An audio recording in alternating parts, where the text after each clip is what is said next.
If you were to look at Britain on a map today, you'd be forgiven for thinking that its borders only encompass those of the British Isles. But if you look at the world as a whole, you will find that there are actually 14 overseas territories where the British government still holds power, from Gibraltar at the entrance of the Mediterranean to the Falkland Islands in the South Atlantic. These are the last remaining possessions of Britain's once mighty empire.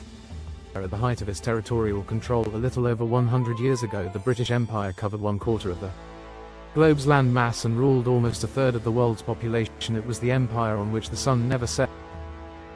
But how did such a small island nation become the largest and most powerful empire the world has ever seen? This is the history of the British Empire.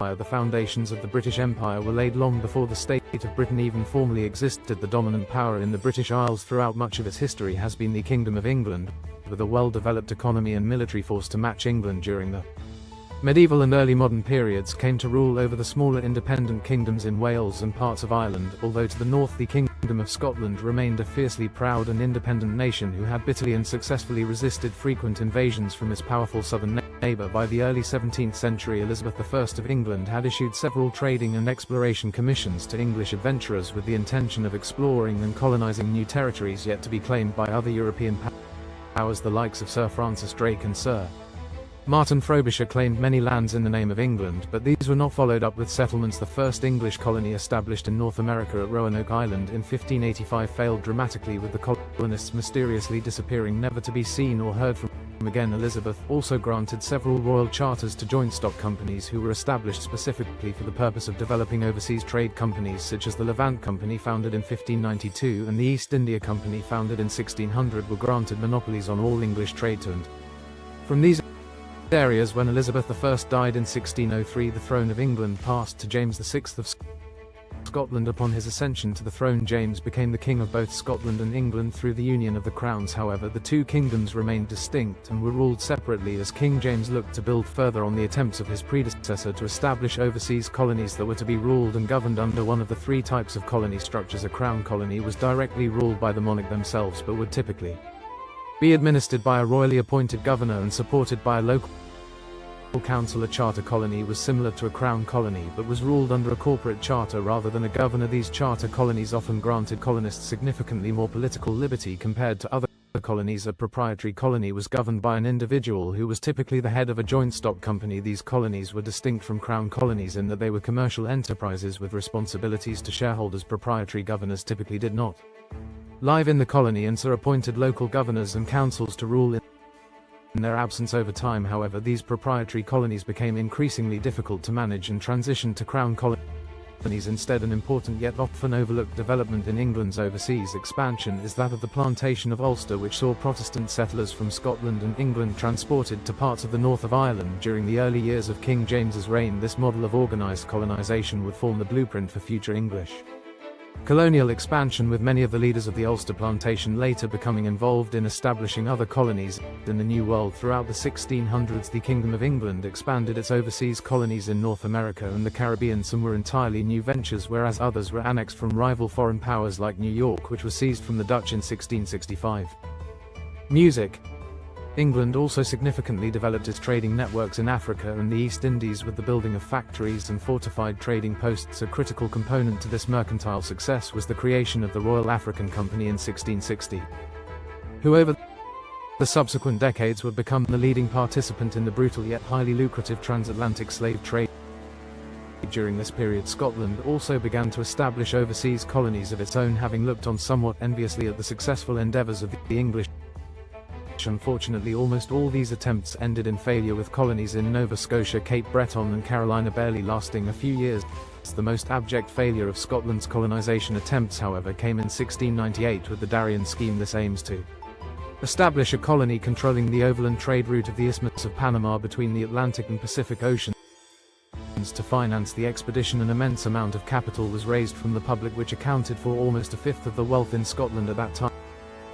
When the ships arrived at the coast of Darien, they named the colony Caledonia and set about constructing a settlement called New Edinburgh. The attempts of the colonists, however, were to ultimately prove futile, as a settlement quickly succumbs to food shortages, tropical disease and attacks from nearby Spanish forces. Despite a resupply in 1699, the settlement was abandoned, and the survivors, who totaled just a few hundred of the original 2,500, returns to Scotland in disgrace due to the total disaster. The Darien scheme and the loss of public money that had been invested into it. Scotland was plunged into a financial crisis. Many then considered that their best and only chance of being part of a major power would be to share in the benefits of England's colonial enterprise. By the turn of the 18th century, England and Scotland remained independent kingdoms, although the Glorious Revolution of 1688 had dramatically shifted the political landscape within the British Isles. The Catholic James II was deposed and replaced with his Protestant daughter Mary and her Dutch husband William, who became King William III of England, and Scotland. Legislation was passed in England so that only Protestants could inherit the throne, but this law did not apply in Scotland, and so under the reign of Queen Anne in the early 1700s, efforts were made to unite the parliaments of both nations and secure a Protestant line of succession for the monarchy.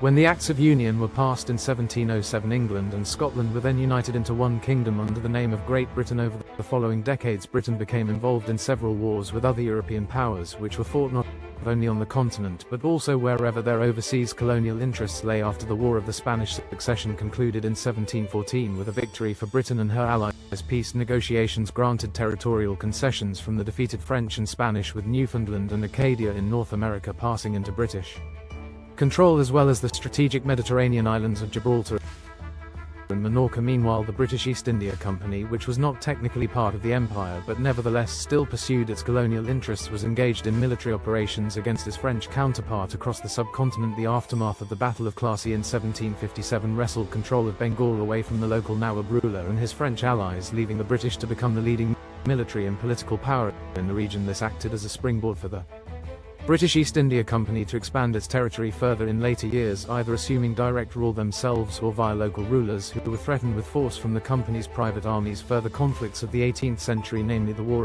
of the Austrian Succession and the 7 Years' War in particular, gifted Britain even further territorial concessions at the expense of her rivals in North America. The British captured Quebec in 1759, effectively ended French colonial efforts on the continent with the annexation of New France by 1760. Florida passed into British control from Spain, leaving virtually the entire eastern seaboard of North America in British hands. The Treaty of Paris, which ended the 7 Years' War in 1763, also ceded the Caribbean islands of Dominica, Grenada, St. Vincent, and the Grenadines, as well as Tobago, to Britain, which was now the most dominant colonial and maritime power of the age. Throughout its history, the British Empire would be powered by two components that went hand in hand with one another. Firstly, mastery of the high seas through naval supremacy, and secondly, indomitable mercantile trade that was free from foreign Russia.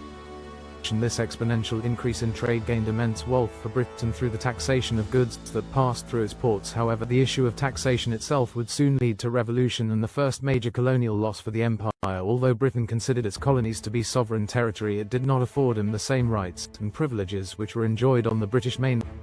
And throughout the 1760s and 1770s, relations between Britain and its 13 colonies in America became increasingly strained due to parliaments taxing the colonies without their consent or representation. Many within the 13 colonies considered this a breach of their rights as Englishmen and formally renounced the authority of Parliament in 1775, resulting in the outbreak of revolution. Britain sent troops to quell the rebelling colonists, but in the following year of 1776, the leading political figures of the colonies assembled to form the Second Continental Congress and declared their independence from Britain. After a protracted war of 8 years, Britain's military forces in the colonies were finally defeated and the United States of America was recognized as an independent nation. The loss of America marked a sea change for the British Empire. After this, British colonial efforts shifted towards Asia, the Pacific, and Africa, where explorers had charted many new lands yet to be colonized by Europeans. One such explorer was Captain James Cook, who mapped and claimed much of the Pacific Ocean, including New Zealand and the eastern coast of Australia, in the name of Britain. Although Cook was killed on the island of Hawaii during his third voyage, the discoveries he made during the 1770s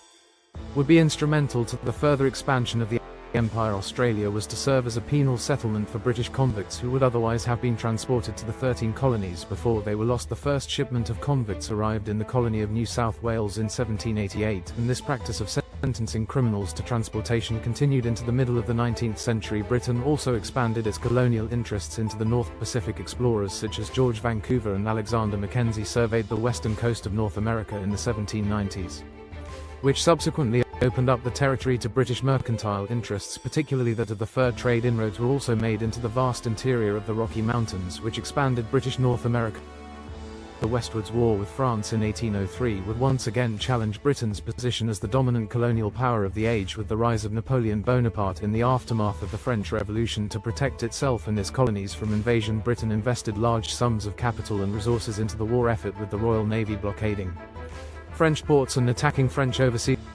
possessions. A crucial victory was won at the Battle of Trafalgar in 1805 against the combined Franco-Spanish navy, albeit had the loss of Britain's Admiral Lord Nelson, who was killed in action. Victory at Trafalgar not only eliminated the threat of invasion for Britain, but it also secured the uncontested supremacy of the Royal Navy for the next 140 years. By the time the Napoleonic Wars are drawn to a close in 1815, the victorious Allied coalition, of which Britain was a part of, secured further territory from the defeated French, Spanish and Dutch, who had been part of Napoleon's French Empire. The Ionian Islands, Malta, Mauritius, St. Lucia, the Seychelles, Trinidad and Tobago, Guyana, Ceylon and the Cape Colony were added to Britain's already substantial number of colonies. Many of these Caribbean colonies contained countless plantations dedicated to the production of sugarcane, which over the centuries had become exclusively reliant on slave labor. Although Britain had already profited tremendously from the transatlantic slave trade, the advent of the Industrial Revolution shifted the focus of merchants and capitalists to produce goods at home in Britain rather than relying on slave-produced goods from the colonies. Additionally, growing political pressure from abolitionist groups eventually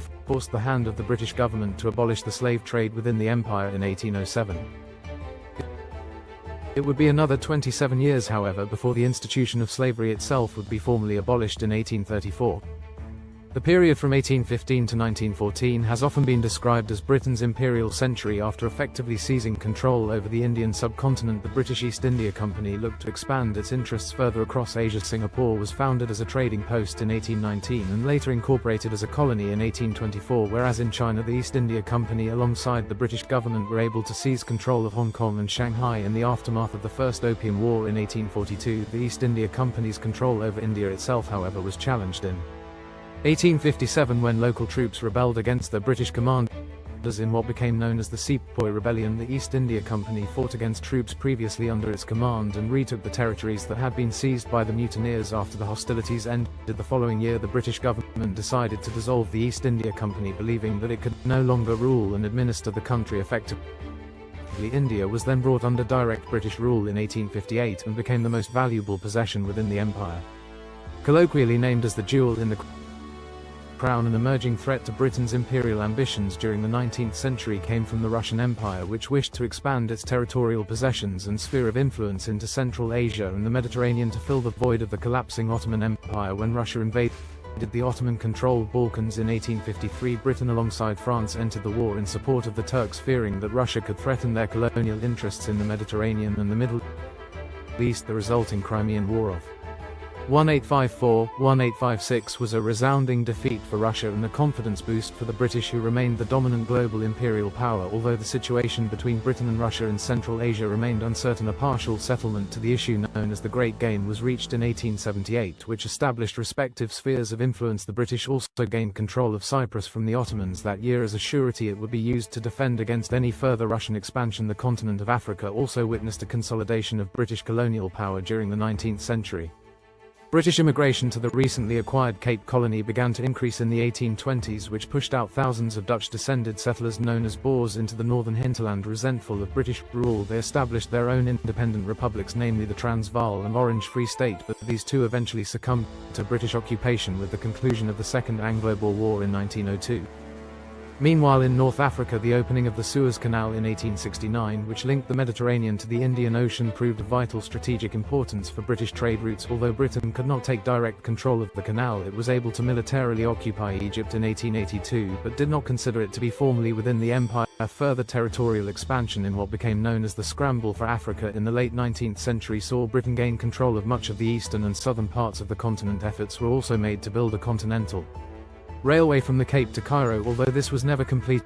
As the 20th century dawned, Britain's position as the leader in world trade and adoption of the role of global policeman allowed it to also control the economies of nations who were not part of the British Empire, such as China, Argentina and Siam. An electrical telegraph network known as the All Red Line was completed in 1902, which allowed Britain to communicate directly with all of its overseas colonies across the empire, as Britain's predominantly white colonies developed economically and Socially, they sought to gain political independence from the mother country. Canada was formed into a confederation in 1867 and granted the right of full self-governance, with the exception to international relations. Australia and New Zealand followed similar paths in 1900, becoming newly created dominions of the Empire. Ireland also hoped to gain some form of independence from Britain. During this time, multiple Home Rule bills were put before the British Parliament, but these were all defeated on the grounds that partial Irish independence would pose a threat to the unity of the Empire.